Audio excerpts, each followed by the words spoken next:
Coach, you mentioned you guys have started prep for Marshall. With a brand new head football coach, and you look at the roster like everybody else, but it's even more turnover. It's a brand new football team. What are you preparing for? How do you go about preparing your football team for a team we don't know much about? You start with yourself, right? You prepare yourself by how you run to the ball, how you strike people, how you move people, how you run the ball, throw the ball, don't turn it over. A lot of sloppiness in first games, penalties. So it starts with that. So you're asking about the opponent. The opponent is us, and it's going to be us every week this year. It is important that we know what they do, and sometimes that's less information than others.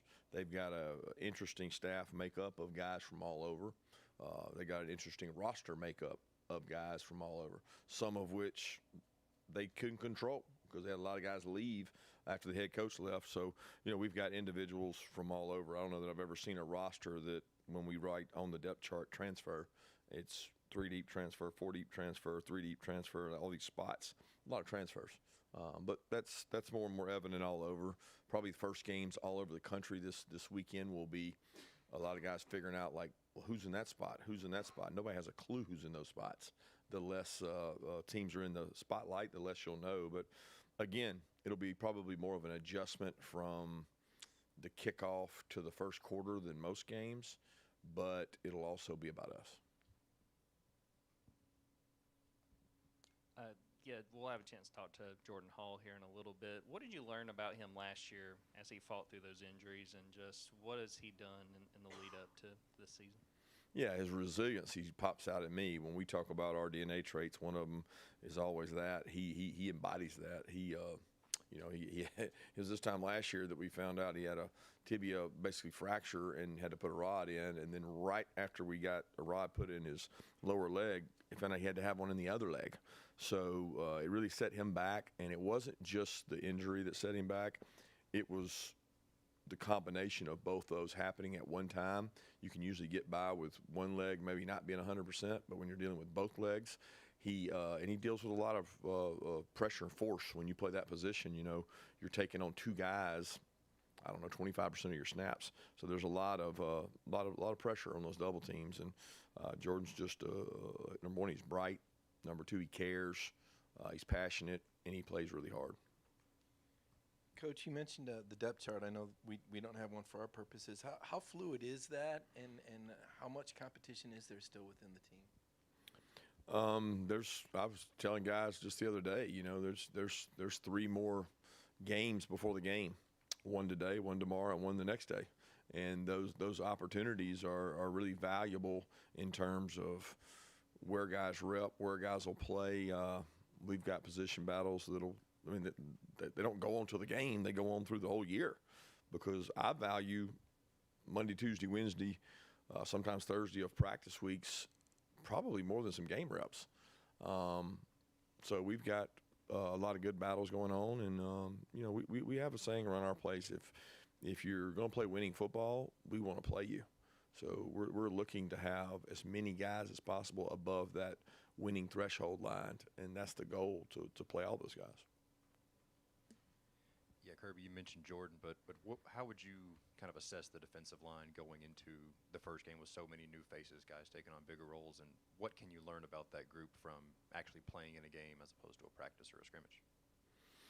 I don't think you necessarily learn more in a game with those guys. I get to see them in action. It's their action in a practice is very similar to their action in a game, where that might be different for a receiver or a defensive back who has to tackle or not. These guys, they're going to war every day. So striking blocks, getting off blocks, run to the ball. Who you are is on your tape. That's your resume. It speaks for itself. We show our guys every day in the team meeting, this is who you are, because this is what you put on tape, especially at the defensive line and offensive line positions. So I don't expect it to go out in the game and change all of a sudden. Like the guys with good characteristics, good habits in practice, it'll show up that way in the game. So what I see today will be similar to what I get an opportunity to see Saturday. And we'll measure both those, and we'll keep advancing and trying to get more guys to play winning football. Kirby, to your left, since this team gathered for the first time, however many months ago that was, what position group has come the farthest? I can't pick one. You try to get me to single somebody out and say, oh, this group's just been unbelievable. They've all gotten better. and everybody needs to improve still. I can't single one group out because there's too many days involved in that to single one group. So this group has moved the furthest. I can't pinpoint. There's individuals that have gotten better, and there's individuals that still need to get better. But as a whole, I'm pleased with where our group is. Kirby, Trevor Etienne and Nate carried the load last year in terms of carries with Trevor not here anymore. After Nate, what have you seen at the running back spot? Great group, man. Group by committee. They've worked really hard. They're going to continue to work. They all have different traits with size, speed, protection, catch the ball out of the backfield. I mean, you're looking for a complete back that can do them all. We've got a good group that's really been competitive, and I look forward to seeing all those guys go out and play. Hey, Kirby, I know about a week ago you said Brett Thorson is kicking, but you're still not 100% if he's going to be in the game with Marshall. Any updates on him? Can be in the game with. Oh, well, I thought you were. Yeah, I'm sorry. When you said Marshall, I was trying to figure out who Marshall. You're talking about who we're playing. I thought you were talking about a snapper or holder or kicker, and I'm like, no. He has continued to kick, and I don't know that he's going to be kicking in this game. That hasn't been decided yet. He has punted more reps each day, and he's gone up. But in terms of what I call live kicking, which we don't really ever kick live, meaning we don't hit our kickers, but he has not done a lot of live kicking. So it'll be one of those times, one of those things we decide by the end of the week. When we met with Mike and Glenn, they reiterated the importance of stopping the run, running the ball as improvements from last season. Now that we've gotten through fall camp, how do you feel about, or what is your confidence level when it comes to improving in those two areas? And this might be redundant from previous years, but what metrics do you use to determine whether those two areas are successful? Yeah, I measure how we play in games of, throughout the year, but the SEC schedule, because there's a consistency in the SEC schedule. Our out-of-conference schedule changes every year, who we play when, where do we play them, was it on the road, crowd noise, was it neutral site, all those things. So the most consistent thing on our schedule is our SEC schedule, and we try to measure at the end of the year based on that. There's metrics for every game, right? Yards per carry is a good metric. Sometimes yards per carry can be skewed. If it's 3rd and 15 and you run for 9, is that success? Probably not, because you didn't get a first down. So for us, it'll vary based on the way we measure it, but it is important. And to the level of confidence, I think there's no complete confidence on where your run game and your run stopping is until you play somebody else, because each and every day we go out the field, somebody wins and loses a play.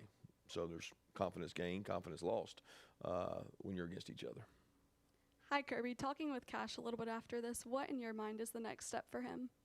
Leadership has been really on his forefront. He and I talked about his return would be his confidence, his experience, his leadership and wisdom he can impart on the running back room with 3 guys that are sophomores and one that's a true freshman and a transfer. Like, he brings a lot of continuity back in that room, and he just does it the right way. The guy gives you everything he's got every day, and he embodies our fire, passion, energy the way he practices. Hey, Coach, with a lot of new pieces on offense this year, how would you measure what would be a successful day for your offense on Saturday? You know, hitting goals. We have some really lofty goals. You know, we go in and we say, okay, we got about 15, 20 goals up there that we look for, and if we hit those goals, then we usually played well. And if we don't, then we usually didn't. There's run goals involved in that, 3rd down conversion rate, red zone rate, yards per completion rate, turnover rate, penalty rate. There's a lot that goes into that. So I can't simply say just win the game. There's more to it than that. And we'll look at it, and we'll see where we are, and then we'll figure out what we need to work on. Kirby, obviously, the SEC finally adopted the 90-game schedule last Thursday. What was your reaction to that, and what do you want those 3 annual rivalries to be determined by, like purely rivalry or some sort of competitive balance involved too? Yeah, I was no real shock one way or the other. I had gone through the thoughts and processes and the outcomes that would come way back in Destin if it happened, and if it didn't happen, it was just a matter of the decision to come forward. And to be honest with you, when it came forward, I've been so into Marshall, I literally haven't I mean, it has no effect on this year. And I don't think people really understand coaches, the way they work is you're focused on what's important now.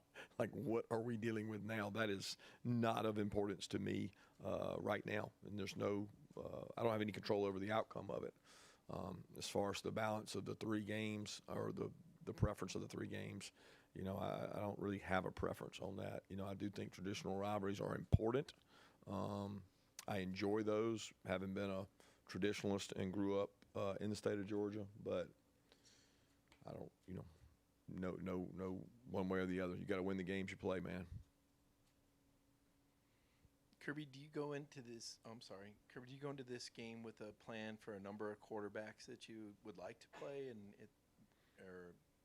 would you be willing to share that with us? That would be very presumptuous to say that. I don't do the assumptions. I don't get into the forecasting.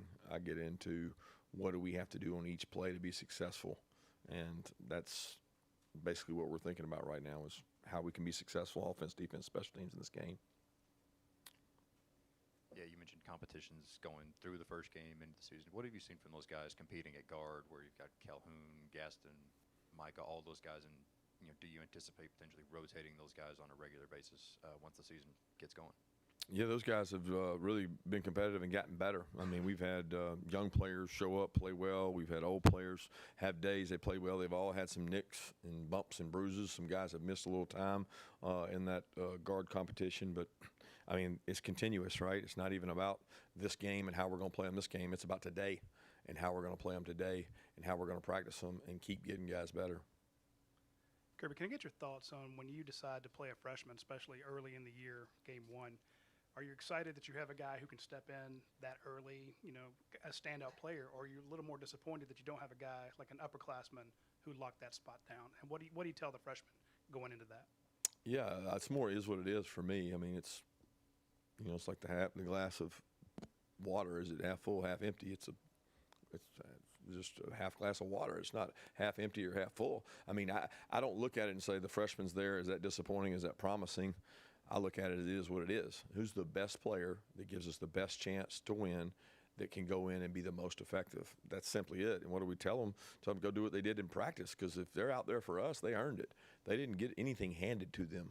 They go out, they earn it, they compete, they play the best, and that's the guys that get to play. Dylan Bell's a guy that's been here for a while at this point. What do you feel like his role is in that room, and just what he brings to that room on a daily basis? He brings size, toughness, and experience. He can play every position across the board. He lines up at X, Z, and F, and he's been a back. He catches the ball well out of the backfield. He's extremely tough, knowledgeable, good special teams player. But more than anything, he embodies what we want at that position, because he's got ability to run after the catch, and he's got vertical speed, great route runner. I mean, Dylan's an all-around really good football player. Coach, everybody knows what Kobe Young's situation was last year. He's now back. How has he maybe appreciated this second chance he's now getting, and how has he been so far in camp and practice? He's been a tremendous leader throughout. He's practiced with toughness. He understands that position in that room really well. I think Coley and Bobo have done a great job with him of putting him in positions to be successful. He's one of the leaders in the group quietly, just puts in really good days of work every day, really physical, can block, just incredibly, and has been a vertical jump ball, really good player for us in camp. So I want him to keep doing what he's doing and continue to lead that young group of guys in that room. Coach, up here, when you talk about leadership, what is that number one trait or that priority trait that you want to see out of those guys as you have a roster that has a lot of new faces, a lot of new guys coming in with a certain amount of returning veterans on this team? Yeah, number one trait of a leader for us is not worrying about what other people think about you, and holding people to a standard of excellence that has been set around here in terms of practice, the behavior in meetings, the attitude to hard work, the commitment to lifting and running and doing things the hard way. If you have a commitment to that and you embody it yourself, then you can be a good leader here. Kirby, how has Zachariah Branch adapted to the Georgia way? And would you see him? Is there moments you had to see in person, his athleticism, his it factor that you just really can't resonate on tape when you're scouting or viewing from afar? He's been really high energy, enthusiastic guy. Loves football, enjoys practicing each day. He talked about that like he wants to be part of a group that loves to compete and go at it every day and bring their best. I mean, the guy loves football. He loves working out. He loves taking care of his body. So very pleased with the energy he's brought to our team, enthusiasm, and I'm looking forward to seeing him play because he's had a good camp, and I think he really enjoys football, and those are the kind of guys that really enjoy Saturdays. Yeah, you just talked about Colby and Zachariah. Do you feel like this is one of the deeper receiver rooms you've had, and just in terms of guys who can line up in multiple spots, play different positions, that kind of stuff?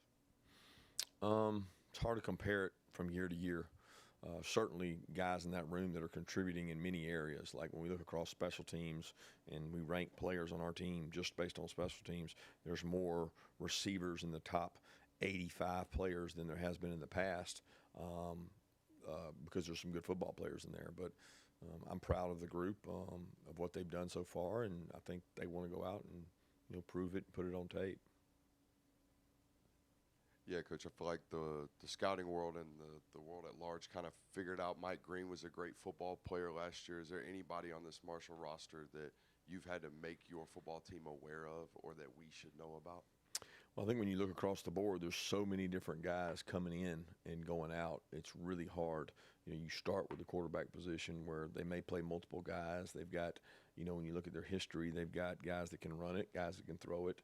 Defensively, they've had really good players come through there. And, not to single anybody out, I just think they've got really good football players. When you look across at the backs they've got coming in and you watch the tape of the backs of where they played the year before, tremendous group of backs.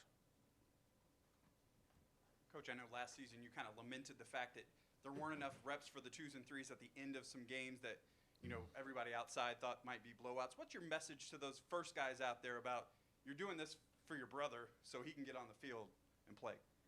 Yeah, focus is on, first impressions, and the first impression of this team is how we play in this game.